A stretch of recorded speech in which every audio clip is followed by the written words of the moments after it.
모든 시편에 표제가 있는 것은 아니지만 시편 62편에는 표제가 붙어 있습니다. 표제는 1절 위에 괄호로 표시되어 있는 내용을 의미하는데요. 보통 시편의 저자나 이 시가 만들어졌을 때의 역사적 상황이나 또 이 시를 어떤 용도로 사용하였는지에 대한 설명이 들어 있습니다. 시편 62편의 표제에는 다윗의 시 인도자를 따라 여두둔의 법칙에 따라 부르는 노래라는 설명이 붙어 있습니다. 역대상 25장 1절에 따르면 이 여두둔은 아삽, 헤만이라는 사람들과 함께 다윗 시대에 활동했던 성전 음악가의 이름입니다.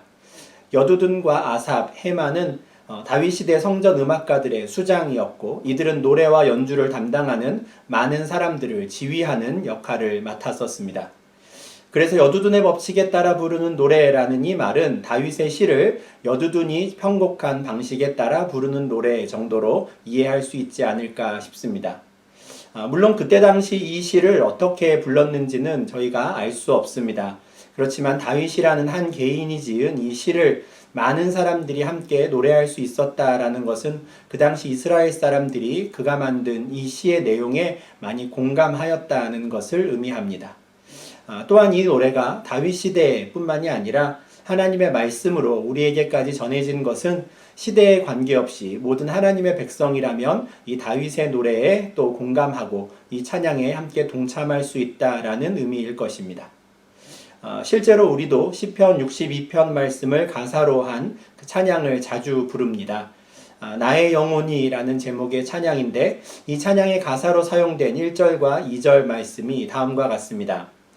나의 영혼이 잠잠히 하나님만 바라니여 나의 구원이 그에게서 나오는도다. 오직 그만이 나의 반석이시오 나의 구원이시오 나의 요새이시니 내가 크게 흔들리지 아니하리로다. 보통 일반적인 다윗의 시를 보면 이와 같은 하나님에 대한 믿음의 고백, 신앙의 고백은 그 시가 다 끝나는 마무리되는 부분에 나옵니다.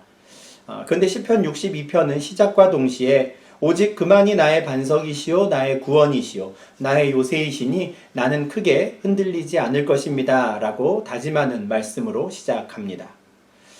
이것은 이미 그의 일상의 삶에서 자신의 피난처가 되시고 구원자가 되시는 하나님을 많이 경험하였기 때문입니다.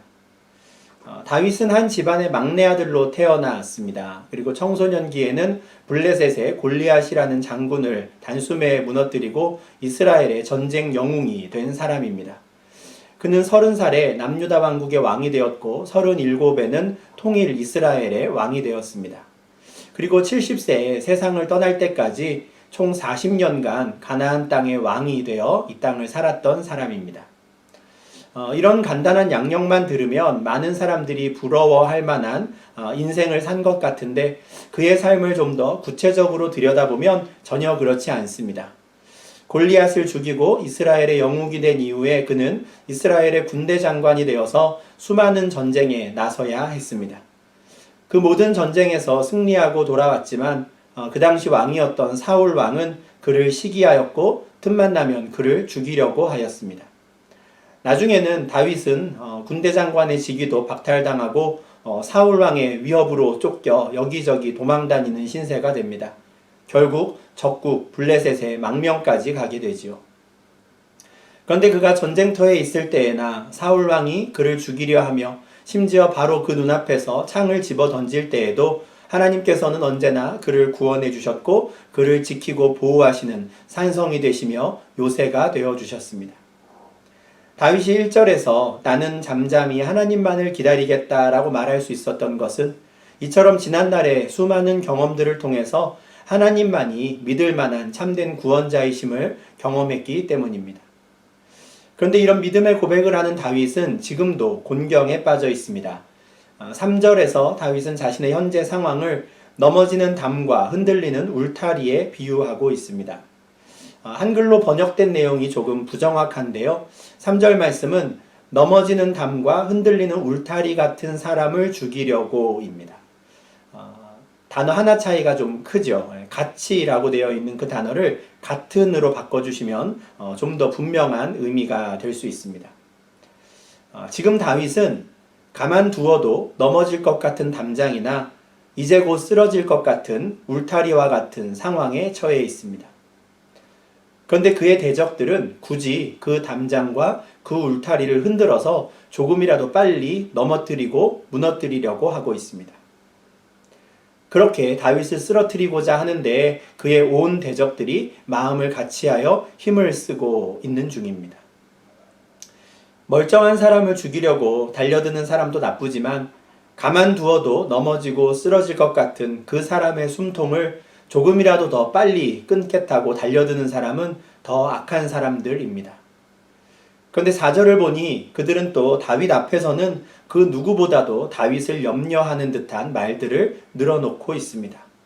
참 가증스러운 모습이지요. 겉으로는 다윗을 향해서 축복의 말을 하지만 속으로는 어떻게 하면 저 높은 자리에 앉아있는 다윗을 끌어내리고 내가 저 자리에 올라갈 수 있을까 늘 궁리하는 사람들입니다. 다윗 앞에서는 하나님께서 당신을 축복하기를 바란다고, 당신이 어디를 가든지 하나님께서 함께 하셔서 승승장구하기를 바란다라고 하지만 그들의 속으로는 다윗을 향한 온갖 저주의 말들을 쏟아놓는 사람들입니다. 한마디로 참 나쁜 사람들이 지금 다윗 앞에 서 있는 것이죠. 이런 상황에 다윗은 5절부터 7절까지 말씀을 통해서 자신의 영혼을 향해서 잠잠히 하나님만 바라라고 소리치고 있습니다. 자기 앞에 와서 이런저런 말들을 늘어놓는 사람들에게 흔들리지 말고 오직 하나님께만 소망을 두라고 외치고 있습니다. 1절과 2절은 과거의 경험을 통해 알게 된 그 하나님에 대한 신앙 고백이라면 3절과 4절에서 그는 현실의 상황을 하나님께 아뢰고 있습니다. 그리고 5절부터 7절에서는 앞으로의 이 시간 속에서도, 이 미래의 나의 삶 속에서도 내가 앞서 1절과 2절에서 고백한 것처럼 그런 하나님에 대한 믿음, 그 신뢰를 잃지 않고 지켜야 한다고 자기 스스로를 독려하고 일깨우고 있는 것입니다. 지난날 하나님께서 구원자가 되시고 피난처가 되셨던 그 경험이 있는 다윗은 대적들이 지금도 내 앞에 찾아온 이 순간에도 오직 하나님으로부터 오는 구원의 손길을 기다리고자 합니다. 비록 자신은 현실의 문제에 부딪혀서 언제나 흔들리는 담장과 같고 이제 곧 쓰러져 버릴 울타리와 같은 모습이지만 여호와 하나님만큼은 흔들리지 않는 굳건한 반석과도 같은 분이시기 때문입니다. 그래서 그는 대적들이 온갖 거짓말로 자신을 흔들고 끌어내리려고 하는 이 순간에도 잠잠히 하나님만 바라보고자 합니다. 그런데 이 잠잠히 하나님만 바란다라는 이 말씀의 의미를 오해하시면 안 됩니다. 이 말은 앞으로 다윗이 아무 일도 하지 않고 가만히 있겠다라는 뜻에서 한 말이 아닙니다. 다윗이 이 노래를 불렀을 때는 이미 그가 이스라엘의 왕이 되었거나 최소한 온 이스라엘의 군대 장관, 국방부 장관으로서 일하고 있을 때입니다.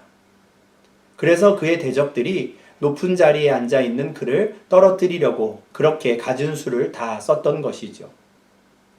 그렇다면 이 노래를 부를 때의 다윗은 나라를 다스리는 일이나 이방 민족들과의 전쟁 등으로 인해서 매우 스트레스 받는 고된 날들을 하루하루 보내고 있었습니다. 이런 상황에서 다윗이 나는 이제 앞으로 잠잠히 하나님만 바라겠다라고 하면서 아무 일도 하지 않고 왕으로서 해야 할 일 또는 군대 장관으로서 해야 할 일도 하지 않고 가만히 있는다는 것은 불가능한 일입니다. 자신이 추락하기를 바라는 악한 자들이 와서 온갖 가머니설을 늘어놓고 거짓말을 쏟아놓는 이 상황에서도 그는 참된 말이 무엇이며 진리가 무엇이며 왕으로서 또는 군대 장관으로서 내가 마땅히 해야 할 일이 무엇인지 고민하고 판단하고 바르게 결정하는 일들을 끊임없이 해야 했습니다. 가만히 손 놓고 있을 수 있는 상황이 아닌 것이죠.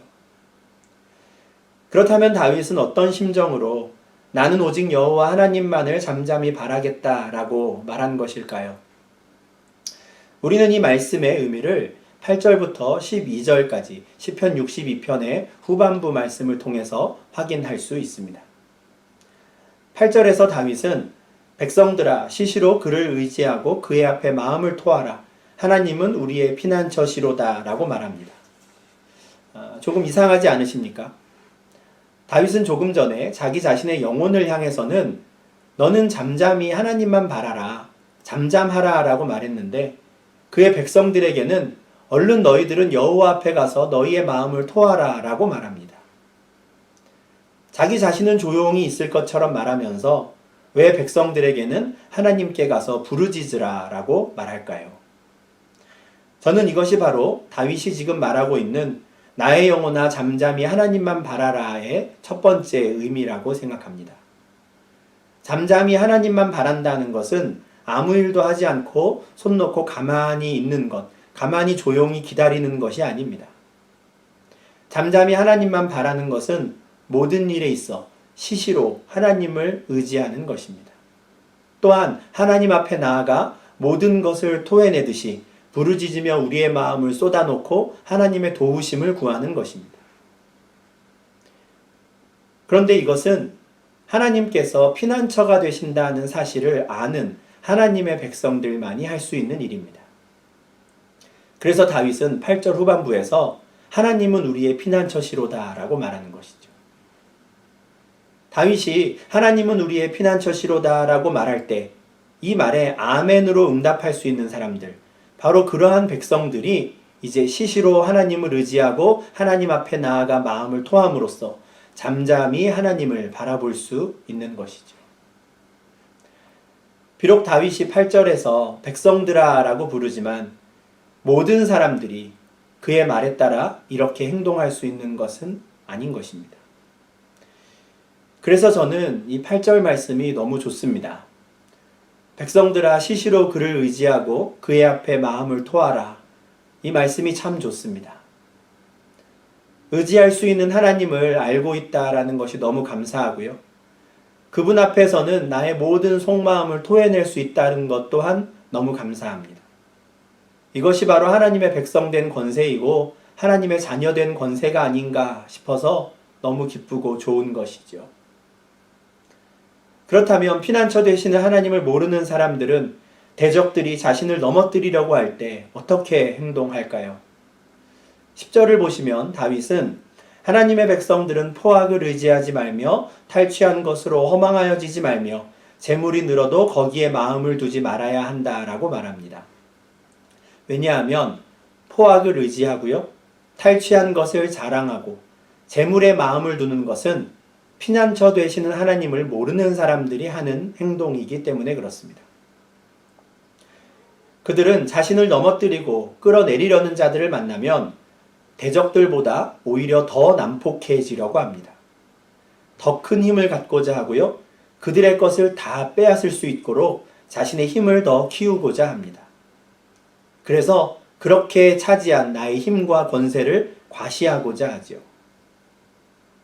그들은 자신들에게 주어진 모든 권세와 수단과 방법을 다 동원해서 긁어모은 재물을 의지하고 그 힘과 재물이 자신을 지켜줄 것이다 라고 생각합니다. 피난처 되신 하나님을 모르니 엉뚱한 것들을 모으기 위해 힘을 쏟고 그것을 나의 피난처로 삼는 것이죠. 그러나 다윗은 이미 9절에서 인간이 가진 것 중에 그 어떤 것도 참된 피난처가 될 수 없다라는 것을 이야기하였습니다.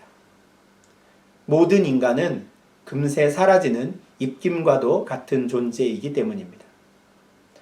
이것은 사회적 지위가 낮은 인생에 대한 것만은 아닙니다. 사회적 지위가 낮고 힘이 없고 재물이 없는 사람들의 인생만이 입김과 같은 것이 아니라 사회적 지위가 높고 부와 명예와 권세를 가진 사람들의 그 인생도 신기루와 같다라고 말합니다.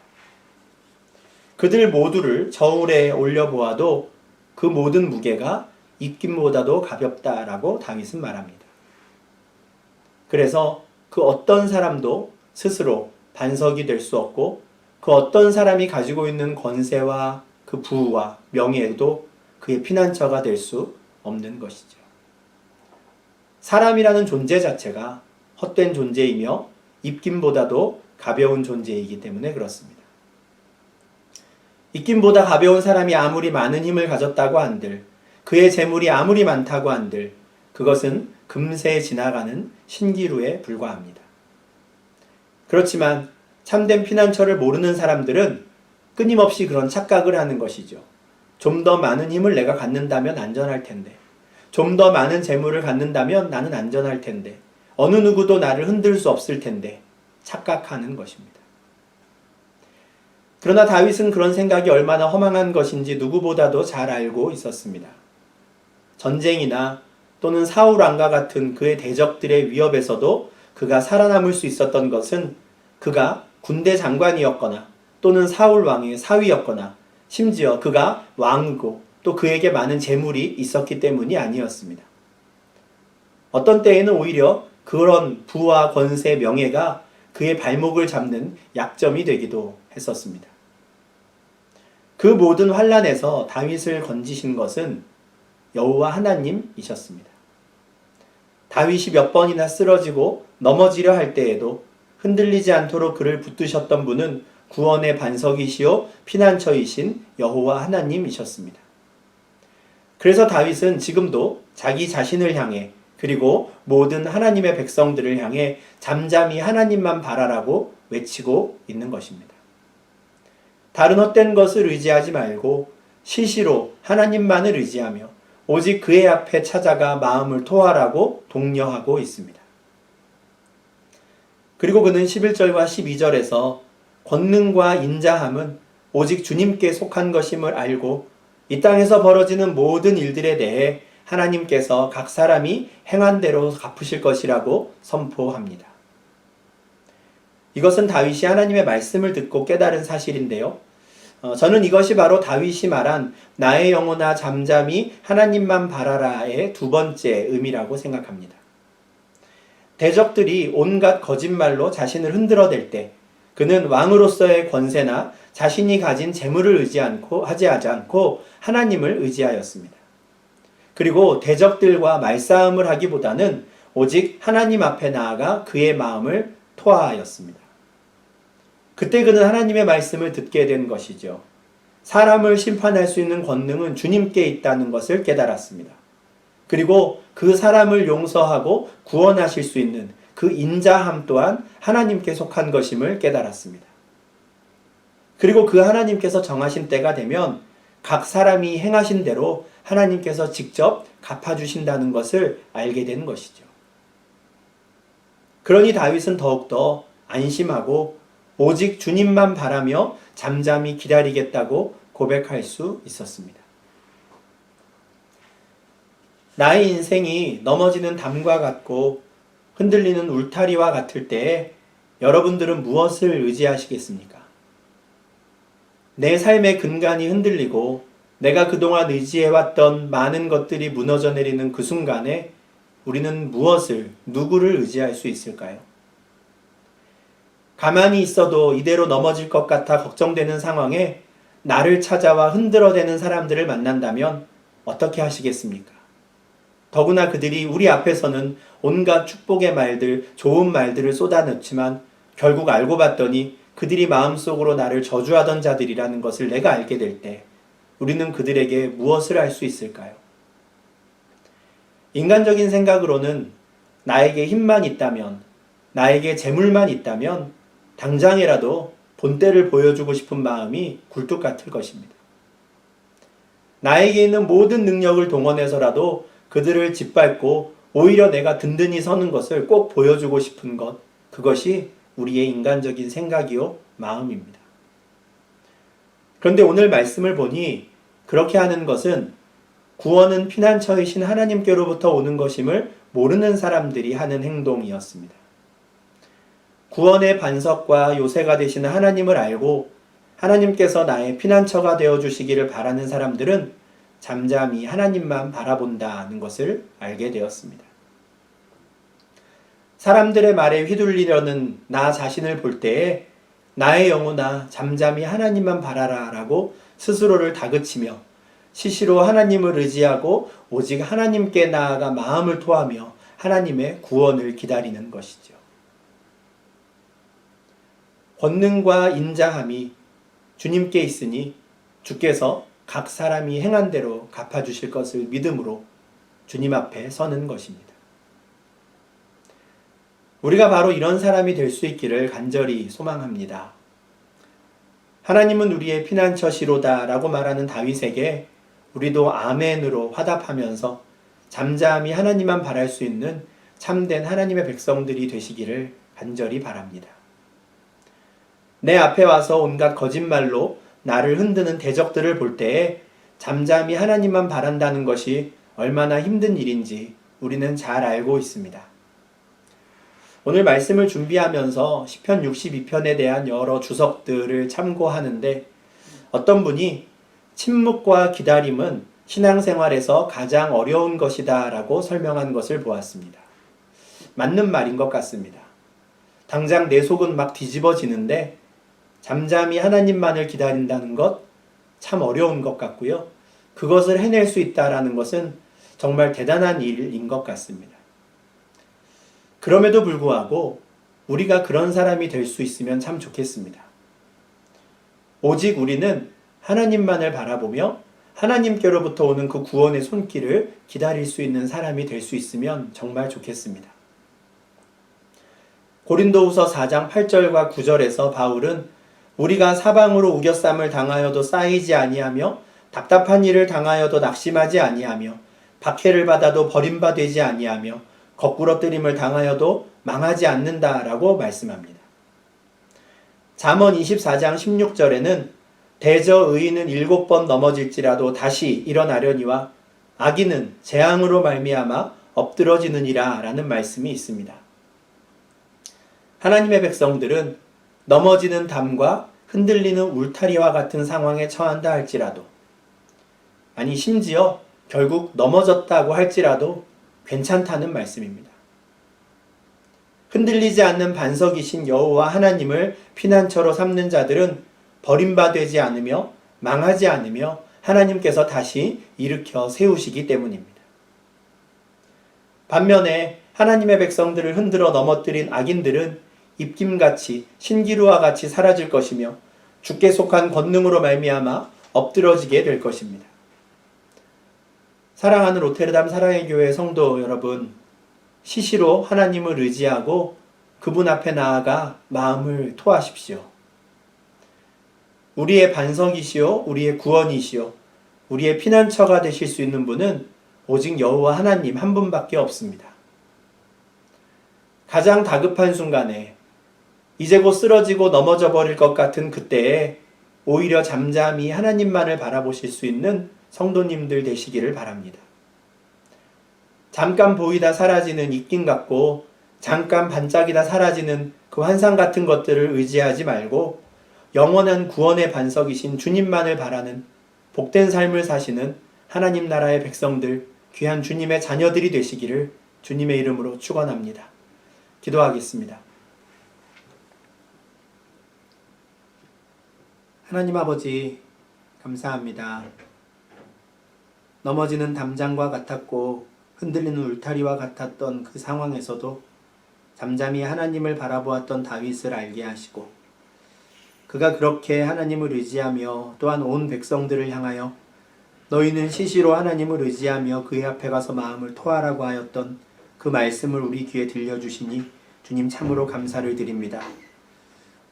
한낱 지나가는 입김과 같고 반짝이다 끝나는 신기루와 같은 이 땅을 살아가는 우리의 인생인데 영원에 대한 소식을 알게 하시고 반석이시오 피난처가 되시고 우리의 요새가 되시는 여호와 하나님을 알게 하시니 주님 감사를 드립니다. 우리가 하나님께 나아가 기도할 수 있고 우리의 마음을 토해낼 수 있게 하시니 주님 참으로 감사를 드립니다. 우리가 의지하던 것들 또 내가 마음에 품었던 것들이 더 이상 우리에게 힘이 되지 못한다는 것을 알게 될 때, 그래서 우리의 마음이 녹아내리는 그 순간에도 영원한 구원의 반석이 되시는 여호와 하나님을 알게 하시니 주님 참으로 감사를 드립니다. 하나님, 우리가 잠깐 눈에 보이다 사라질 것들을 의지하지 않게 하시며 참된 우리의 구원의 소망이신 여호와 하나님을 바라보며 주님께로부터 오는 그 구원을 날마다 기다리는 저희 되게 하여 주시옵소서. 오직 권능과 인자함은 주님께 속한 것임을 알게 하시고 각 사람의 행한 대로 보응하시는 하나님의 그 주권을 저희가 인정하며 잠잠히 하나님을 바라보고 오직 우리는 여호와 하나님만을 의지하고 오직 주님 앞에 나아가 우리의 마음을 쏟아놓는 주의 백성들 되게 하여 주시옵소서. 그래서 주의 의인들은 넘어질지라도 주께서 다시 일으키시며 악인들은 주 앞에 망하게 되는 것들을 우리가 보게 하시며 결국 주님 안에 승리하는 것은 하나님의 백성들임을 우리가 이 땅 가운데 살아가며 확인하며 그것을 통하여 하나님께 영광 돌리는 저희 될 수 있도록 인도하여 주시옵소서. 어느새 상반기를 마무리하고 2020년 하반기를 시작하는 시점에 이르렀습니다. 하나님, 하반기를 바라볼 때 두려워하지 않게 하시며 오히려 잠잠히 하나님만을 구하며 또한 이 2020년 하반기 또한 주님의 은혜 가운데, 주님의 그 구원의 소식 가운데 그 장중에 붙잡혀 살아가는 저희 될 수 있도록 인도하여 주시옵소서. 예수님 이름으로 기도합니다. 아멘.